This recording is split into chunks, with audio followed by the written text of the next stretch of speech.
اللہ نور السماوات والارض مثل نوره كمشكاة فيها مصباح المصباح في زجاجة الزجاجة كأنها كوكب دري يوقد من شجرة مباركة زيتون. نصلي على رسوله الكريم أما بعد فأعوذ بالله من الشيطان الرجيم بسم الله الرحمن الرحيم رب اشرح لي صدري ويسر لي أمري واحلل عقدة من لساني يفقهوا قولي. ہماری آج کی گفتگو کا موضوع ہے قیامت کی نشانیاں. بحیثیت مسلمان ہم سب کا ایمان ہے کہ یہ دنیا ہمیشہ باقی نہیں رہے گی، ایک دن سب کچھ ختم ہو جائے گا، اور ایسا ہونا بھی چاہیے، اس لیے کہ ہر آغاز کا ایک انجام ہوتا ہے، ہر ابتدا کی ایک انتہا ہوتی ہے. جس چیز پر زندگی آتی ہے اس پر موت کا آنا بھی لازم ہے. ہم اپنے آس پاس اس کی بہت سی نشانیاں دیکھتے رہتے ہیں. کائنات میں بہت سے دلائل بکھرے ہوئے ہیں جو ہمیں یقین دلاتے ہیں کہ ایک دن یہ سب کارخانہ بند ہو جائے گا، ختم ہو جائے گا، یہ دنیا فنا ہو جائے گی. وہ وقت قرآن پاک کے الفاظ میں زمین و آسمان پر بہت بھاری ہوگا، اور اس بھاری وقت کے آنے سے پہلے دنیا میں کچھ علامات نمودار ہوں گی. تو آج چند ایک احادیث آپ کی خدمت میں پیش کروں گی جو قیامت کی نشانیوں کے بارے میں ہیں. اس سے ایک تو ہمیں اپنے عمل کا جائزہ لینے کا موقع ملے گا، دوسرے ان سے یہ بات سامنے آتی ہے کہ نبی صلی اللہ علیہ وسلم کی باتیں کتنی سچی باتیں تھیں. وہ لوگ جو حدیث کا انکار کرتے ہیں یا احادیث کا مذاق اڑاتے ہیں، وہ ان احادیث کی روشنی میں آج کے حالات کو دیکھ سکتے ہیں کہ آپ صلی اللہ علیہ وسلم نے اللہ تعالیٰ کی بھیجی ہوئی وحی کی روشنی میں جو باتیں فرمائیں آج وہ ہم اپنی آنکھوں سے دیکھ رہے ہیں. بہرحال اس وقت میرے سامنے حضرت ابو ہریرہ رضی اللہ تعالیٰ عنہ کی حدیث ہے جسے ابن خزیمہ نے روایت کیا ہے. رسول اللہ صلی اللہ علیہ وسلم نے فرمایا، قیامت کی نشانیوں میں سے ہے کہ آدمی مسجد کے پاس سے گزرے گا مگر اس میں 2 رکعتیں ادا نہیں کرے گا. آج کتنے ہی لوگ ایسے ہیں کہ جن کے گھروں کے سامنے مسجدیں ہیں، وہ دن رات مسجدوں سے آوازیں سنتے ہیں لیکن مسجد کے اندر نہیں جاتے. نبی صلی اللہ علیہ وسلم کے زمانے میں اس بات کا تصور ہی نہیں تھا کہ کوئی شخص اپنے آپ کو مسلمان کہے اور پھر وہ نماز نہ پڑھے. اسی لیے ہم دیکھتے ہیں کہ منافقین ہر حال میں مسجد میں پہنچتے تھے، بلکہ انہوں نے اپنی ایک الگ مسجد بھی بنائی تھی یا مسجد نامی عمارت بنائی تھی. لیکن قیامت کے نزدیک مسجدوں کے پاس سے گزرنے والے مسجد نہیں جائیں گے. ایک اور حدیث میں آتا ہے، حضرت انس فرماتے ہیں رضی اللہ تعالی عنہ کہ اللہ کے رسول صلی اللہ علیہ وسلم نے فرمایا، لوگوں پر ایک ایسا دور آئے گا کہ ان میں اپنے دین کی حفاظت پہ صبر کرنے والا اس شخص کی مانند ہوگا جو آگ کے انگارے کو اپنی مٹھی میں تھامنے والا ہے. یعنی دین پر استقامت اور دین پر عمل اتنا مشکل ہو جائے گا بعض اوقات کہ جیسے ایک انگارہ ہاتھ میں لینا کہ انسان نہ لے سکے اور نہ پھینک سکے. ایک اور نشانی جو آپ صلی اللہ علیہ وسلم نے ہمیں بتائی وہ یہ کہ زمانہ قریب آ جائے گا، عمل میں نقص واقع ہوگا اور بخیلی پیدا ہو جائے گی، دل تنگ ہو جائیں گے. ایک اور حدیث میں آتا ہے کہ بخیلی کا عام ہونا قیامت کی نشانیوں میں سے ہے. آج آپ دیکھیں کہ بسا اوقات انسان کے پاس اللہ کی دی ہوئی بے شمار نعمتیں ہوتی لیکن انسان ان نعمتوں میں کسی کو شریک نہیں کرتا. چھوٹی چھوٹی باتوں کو مائنڈ کر جانا، چھوٹی چھوٹی باتوں پہ ناراض ہو جانا، چھوٹی چھوٹی چیزوں کو حد سے زیادہ محسوس کر لینا، یہ سب کچھ شح کی وجہ ہی سے تو ہے، بخل کی وجہ سے ہی تو ہے۔ بخل صرف مال میں نہیں ہوتا، بخل تمام نعمتوں میں ہوتا ہے اگر ان میں اللہ کے دوسرے بندوں کو بطور شکر کے شریک نہ کیا جائے۔ ایک اور حدیث میں آتا ہے، مجموع الزوائد میں یہ حدیث روایت ہوئی ہے، رسول اللہ صلی اللہ علیہ وسلم نے فرمایا کہ لوگ سخت اور بخیل ہو جائیں گے، یعنی ان کے دل سخت ہو جائیں گے اور ان کے اندر بخل عام ہو جائے گا۔ ایک اور نشانی قیامت کی آپ صلی اللہ علیہ وسلم نے یہ بتائی کہ مساجد میں زیب و زینت بہت ہوگی، یعنی نمازی تو کم ہوں گے لیکن مسجدیں سجائی بہت جائیں گی۔ حضرت انس بن مالک کی روایت ہے، مسند احمد نے اس کو روایت کیا ہے، رسول اللہ صلی اللہ علیہ وسلم نے فرمایا قیامت قائم نہیں ہوگی یہاں تک کہ لوگ مسجدوں میں فخر و مباحات کریں گے، یعنی مسجد کے بنانے میں، اس کے سجانے میں، اس کی آرائش میں ایک دوسرے کا مقابلہ کرنے لگیں گے۔ ایک اور حدیث میں آتا ہے کہ قیامت کی علامات میں سے ہے کہ لوگ مسجدوں کو سجایا کریں گے، یعنی اللہ تعالیٰ کو نماز پڑھ کے خوش کرنے کی بجائے مسجد بنا کے سجا کے خوش کرنے کی کوشش ہوگی۔ حضرت ابو الدرداء سے روایت ہے کہ جب تم لوگ مسجدوں کو سجانے لگو، قرآن کو مزین کرنے لگو تو تمہاری بربادی ہے، کیونکہ قرآن پاک پڑھنے کے لیے آیا، محض سجانے کے لیے نہیں۔ آج آپ دیکھیں کہ بسا اوقات ہم اسے پڑھتے کم ہیں، سمجھتے کم ہیں، اس کے مطابق زندگی نہیں بسر کرتے، لیکن خوبصورت انداز میں سنہری الفاظ میں لکھوا کر گھروں میں سجا دیتے ہیں۔ تو قرآن پاک سجانے کے لیے نہیں آیا، وہ تو ہدی للناس ہے، ساری انسانیت کی ہدایت کے لیے آیا ہے، لیکن ہم نے اس کا بس اتنا ہی فائدہ اٹھایا کہ اسے خوبصورت انداز میں لکھ کے طاقوں میں سجا دیا۔ اسی طرح ایک اور نشانی کہ انسان حلال حرام کی پرواہ نہیں کرے گا۔ رسول اللہ صلی اللہ علیہ وسلم نے فرمایا، صحیح بخاری کی روایت ہے، لوگوں پہ ایسا وقت ضرور آنے والا ہے کہ آدمی اس بات کی بالکل فکر نہیں کرے گا کہ جو مال اس نے حاصل کیا ہے وہ حلال ہے یا حرام ہے، یعنی کس ذریعے سے حاصل کیا ہے۔ ایک اور حدیث میں آتا ہے کہ قیامت سے پہلے سود پھیل جائے گا۔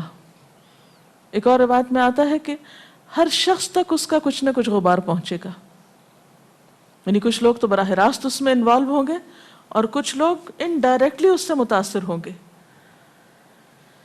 اسی طرح قیامت کی نشانیوں میں سے ایک اور نشانی دیگر امتوں کی مشابہت اور تقلید ہوگی۔ حضرت ابو سعید رضی اللہ تعالیٰ عنہ سے روایت ہے، رسول اللہ صلی اللہ علیہ وسلم نے فرمایا، تم اپنی سابقہ امتوں کی ایک ایک بالشت اور ایک ایک گز میں اتباع کرو گے، یعنی چھوٹے سے چھوٹے معاملے میں اور بڑے سے بڑے معاملے میں ان کی پیروی کرو گے، حتیٰ کہ اگر وہ کسی سانڈے کے سوراخ میں داخل ہوئے ہوں گے، یعنی گوہ کے سوراخ میں، تو تم بھی ان کی پیروی کرو گے، اس سوراخ میں بھی گھسو گے۔ ہم نے پوچھا، یا رسول اللہ صلی اللہ علیہ وسلم، کیا آپ کی مراد یہود و نصارہ ہیں؟ فرمایا، پھر اور کون؟ اور آج ہم مسلمان دیکھ سکتے ہیں کہ ہم کس کی پیروی کر رہے ہیں، کتاب اللہ اور سنت رسول اللہ صلی اللہ علیہ وسلم کی یا کسی اور کی۔ قیامت کی نشانیوں میں سے ایک نشانی زلزلے بکثرت آئیں گے۔ حضرت ام سلمہ سے روایت ہے، مسند احمد میں یہ روایت آتی ہے، رسول اللہ صلی اللہ علیہ وسلم نے فرمایا، قیامت سے پہلے موت کی سخت وبا پھیلے گی، پھر زلزلوں والے سال آئیں گے۔ ایک اور روایت میں آتا ہے، قیامت کی نشانیوں میں سے ہے کہ ناگہانی موت کثرت کے ساتھ ہوگی، یعنی اچانک ڈیتھ، یکا یک بیٹھے بیٹھے فوت ہو گئے۔ امام بخاری نے اس حدیث پر کچھ شعر بھی لکھے ہیں جن کا ترجمہ ہے، فارغ وقت کو غنیمت سمجھ کر کچھ رکوع کر لو، یعنی فارغ بیٹھنے سے بہتر ہے کچھ نوافل پڑھ لو، قریب ہے کہ تیری موت اچانک واقع ہو۔ تم کتنے ہی صحت مند لوگوں کو دیکھتے ہو جن کی صحت مند جانیں اچانک فوت ہو جاتی ہیں، یعنی ختم ہو جاتی ہیں۔ حافظ ابن حجر عسقلانی جنہوں نے بخاری کی شرح لکھی ہے فتح الباری، وہ کہتے ہیں یہ عجیب اتفاق ہے کہ امام بخاری خود بھی اسی طرح اچانک فوت ہوئے تھے، یعنی اچانک موت جو ہے وہ کسی پر بھی آ سکتی ہے، کوئی نیک ہو یا بد ہو۔ ہم یہ نہیں کہہ سکتے کہ ہم بہت نیک ہیں یا ہم بڑے اچھے کام کرتے ہیں تو ہمارے ساتھ یہ معاملہ نہیں ہو سکتا، یہ کسی کے ساتھ بھی ہو سکتا ہے۔ اس لیے جو وقت آج ہمیں حاصل ہے، جو لمحات آج ہمیں ملے ہیں، ان کو غنیمت سمجھیں اور نیکی کے کام میں پیچھے نہ رہیں۔ پھر قیامت کی نشانیوں میں سے ایک نشانی یہ بھی بتائی گئی کہ لوگ جان پہچان والوں کو بس سلام کریں گے۔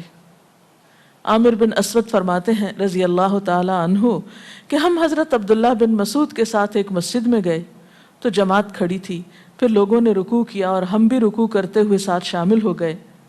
اتنے میں ایک آدمی آیا اور کہنے لگا، ابو عبد الرحمن، یہ عبداللہ بن مسعود کی کنیت ہے، آپ کو سلام۔ عبداللہ بن مسعود نے حالت رکوع ہی میں فرمایا، اللہ اور اس کے رسول صلی اللہ علیہ وسلم نے سچ کہا تھا۔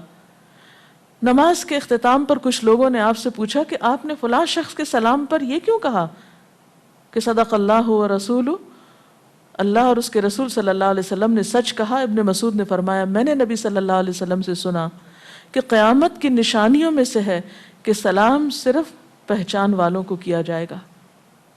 یعنی آپ کسی مجلس میں جاتے ہیں، مسنون طریقہ کیا ہے؟ اگر آپ کسی گیدرنگ میں جائیں، سب کو بیک وقت السلام علیکم کہیں، لیکن بہت دفعہ آپ نے دیکھا ہوگا کہ لوگ آتے ہیں، سب کو نہیں پوچھتے، ان میں سے جو جان پہچان والا ہوتا ہے اس کا نام لے کر بس سلام کرتے ہیں۔ پھر اسی طرح ایک اور نشانی یہ کہ لوگ دعا اور طہارت میں زیادتی کریں گے۔ حضرت سعد رضی اللہ تعالی عنہ سے روایت ہے، انہوں نے سنا کہ ان کا بیٹا اس طرح دعا کر رہا ہے، یا اللہ میں تجھ سے جنت کا سوال کرتا ہوں، اس کی نعمتوں کا سوال کرتا ہوں، اس کی رونقوں اور تر و تازگیوں کا سوال کرتا ہوں، وغیرہ وغیرہ، اور میں آگ سے تیری پناہ مانگتا ہوں، اس کی زنجیروں سے اور طوقوں سے پناہ مانگتا ہوں۔ تو حضرت سعد نے فرمایا، تم نے اللہ تعالیٰ سے خیر کثیر کا سوال کیا ہے اور ضرر کثیر سے پناہ مانگی ہے، جبکہ میں نے رسول اللہ صلی اللہ علیہ وسلم سے سنا کہ ان قریب ایسے لوگ ہوں گے جو دعا میں زیادتی کریں گے۔ یعنی صرف یہ کہہ دینا کافی ہے کہ یا اللہ تو ہمیں جنت عطا فرما اور دوزخ سے بچا، اس کی بہت تفصیلات میں جانے کی ضرورت نہیں۔ جب جنت میں داخل ہو گئے تو سب کچھ نصیب ہو گیا، اور جب جہنم سے بچ گئے تو سب سے بچت ہو گئی۔ پھر آپ نے یہ آیت پڑھی، اپنے رب سے عاجزی سے دعا مانگو، یقیناً وہ زیادتی کرنے والوں کو پسند نہیں کرتا۔ یعنی دعاؤں میں زیادتی اور اس قسم کی تفصیلات یہ پسندیدہ نہیں ہے۔ تمہیں یہی کافی تھا کہ تم یوں کہتے، یا اللہ میں تجھ سے جنت اور ہر اس قول و عمل کا سوال کرتا ہوں جو جنت کے قریب کر دے، اور میں تیری پناہ چاہتا ہوں جہنم سے اور ہر اس قول و عمل سے جو جہنم کے قریب کرے۔ تو اتنا کہنا کافی تھا۔ پھر قیامت کی نشانیوں میں سے ایک نشانی آپ صلی اللہ علیہ وسلم نے یہ بھی بتائی کہ نااہل حاکم مقرر کیے جائیں گے۔ حضرت ابو ہریرہ سے روایت ہے کہ قیامت کی نشانیوں میں سے ہے کہ ذلیل اور کمینے لوگ نیک شریف لوگوں پر غالب ہو جائیں گے۔ کیوں ابن مسعود، کیا تم نے بھی یہ بات میرے محبوب صلی اللہ علیہ وسلم سے سنی ہے؟ ابن مسعود نے فرمایا، ہاں رب کعبہ کی قسم۔ حضرت حذیفہ سے روایت ہے کہ قیامت اس وقت تک قائم نہ ہوگی جب تک کہ تم اپنے امام کو قتل نہ کرو گے، یعنی لوگ اپنے حاکموں کو مارنے لگیں گے اور اپنی تلواروں کے ساتھ آپس میں ہی لڑائی کرو گے، علاوہ ازیں تم میں سے بدترین لوگ تمہاری دنیا کے وارث ہو جائیں گے۔ اسی طرح قیامت کی نشانیوں میں سے ایک نشانی یہ بھی ہے، حضرت عبداللہ بن مسعود سے مروی ہے کہ رسول اللہ صلی اللہ علیہ وسلم نے فرمایا، قیامت کے قریب صرف مخصوص لوگوں کو سلام کیا جائے گا، تجارت اس قدر پھیل جائے گی کہ عورت تجارت میں اپنے خاوند کا ہاتھ بٹائے گی، یعنی اتنا بزنس ہوگا کہ مرد سے اکیلے نہیں سنبھالا جائے گا، عورتیں اس میں شریک ہوں گی، رشتہ داری توڑی جائے گی، یعنی مال کثرت سے ہونے کے باوجود رشتہ داروں کا خیال نہیں رکھا جائے گا، جھوٹی گواہی دی جائے گی، حق چھپایا جائے گا، اور قلم کا ظہور ہو جائے گا، یعنی نشر و اشاعت خوب ہوگی، خوب لکھا جائے گا۔ ایک اور روایت میں آتا ہے کہ وقت مختصر ہو جائے گا۔ آج آپ دیکھیے ہر شخص وقت کی کمی کی شکایت کرتا ہے۔ حضرت ابو ہریرہ رضی اللہ تعالیٰ عنہ سے روایت ہے، رسول اللہ صلی اللہ علیہ وسلم نے فرمایا، قیامت قائم ہونے سے پہلے یہ نشانی ظاہر ہوگی کہ زمانہ قریب آ جائے گا، یتقارب الزمان، سال مہینے کی طرح، مہینہ ہفتے کی طرح، ہفتہ دن کی طرح، اور ایک دن ایک گھنٹے کی طرح، اور ایک گھنٹہ آگ کے شعلے کی طرح تیزی سے گزرنے والا ہو جائے گا۔ اور آج آپ دیکھیے کہ اللہ کے رسول صلی اللہ علیہ وسلم کی یہ بات کتنی سچ معلوم ہوتی ہے کہ ہر شخص وقت کی کمی کا شکار ہے، اور پتہ ہی نہیں چلتا ہفتہ گزر گیا، پتہ ہی نہیں چلتا مہینہ گزر گیا، پتہ ہی نہیں چلتا سال گزر گیا، پتہ ہی نہیں چلتا اتنی عمر گزر گئی، کل کی بات لگتی ہے۔ اور انڈائریکٹلی یہ اشارہ اس بات کی طرف کہ زندگی کی رفتار بہت تیز ہو جائے گی، یعنی انسان یعنی فاسٹ لائف جس کو آپ کہتے ہیں اس کا شکار ہو جائے گا۔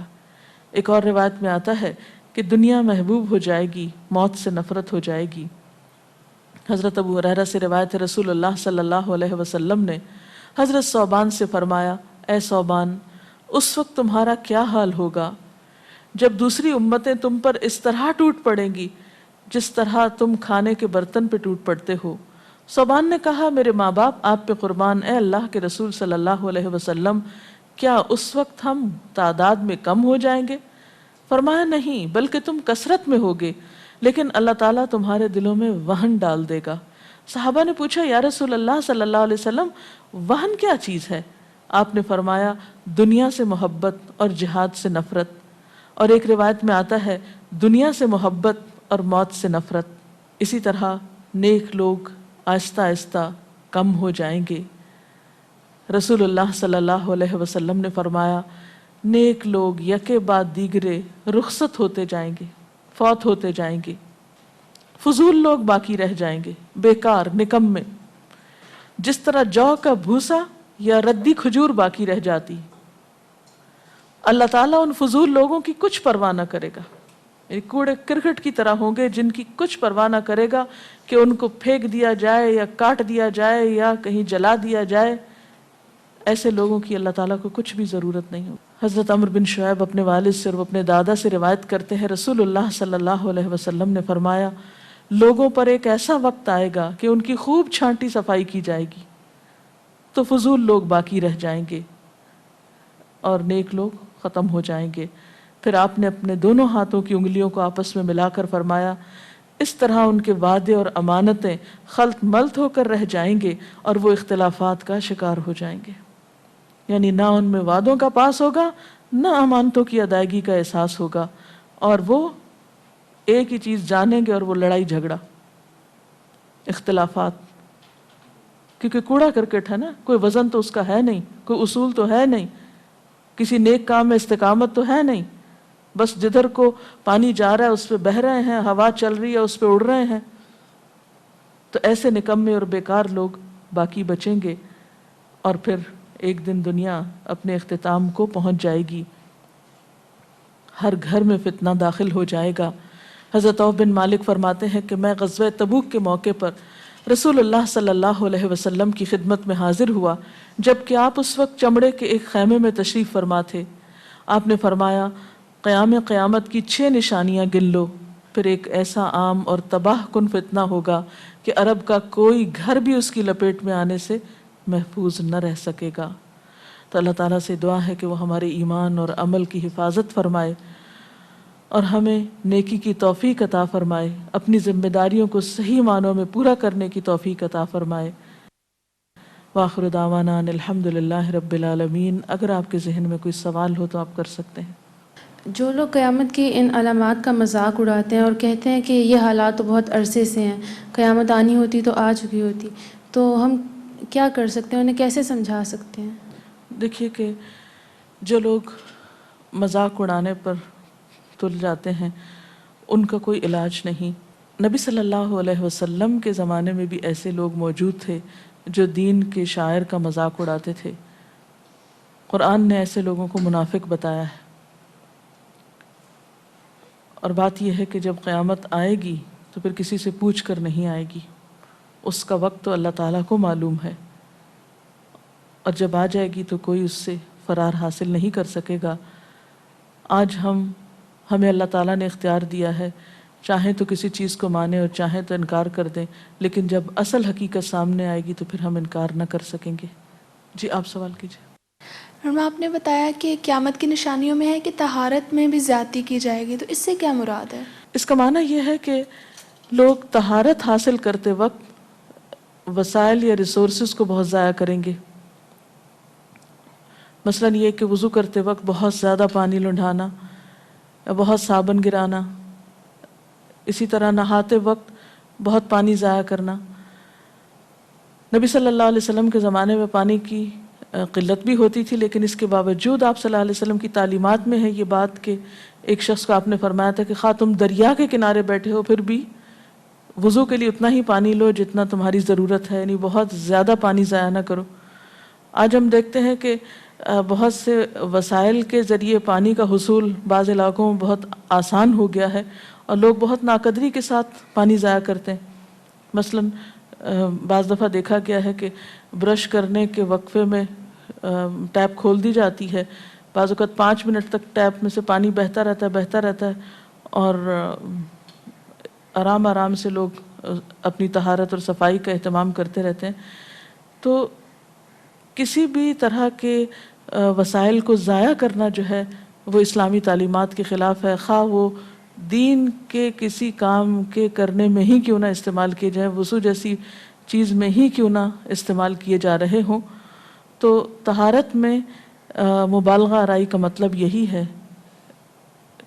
وسائل کا ضیاع۔ دعا میں زیادتی کا مقصد کیا لمبی دعاؤں کا بھی مراد یہ ہوگا؟ اصل میں دعا تو حسب ضرورت کی جا سکتی ہے، حسب موقع۔ کبھی آپ کے پاس وقت زیادہ ہوتا ہے تو آپ دیر تک بھی دعا کر سکتے ہیں، مخصوص اوقات میں، مخصوص قبولیت کی جگہوں پر۔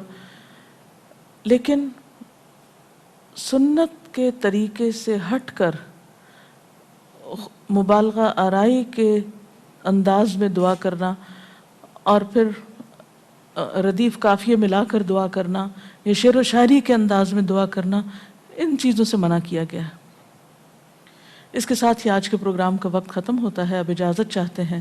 السلام علیکم ورحمۃ اللہ وبرکاتہ۔ اللہ اکبر، اللہ اکبر، لا الہ الا اللہ، اللہ اکبر، اللہ اکبر وللہ الحمد۔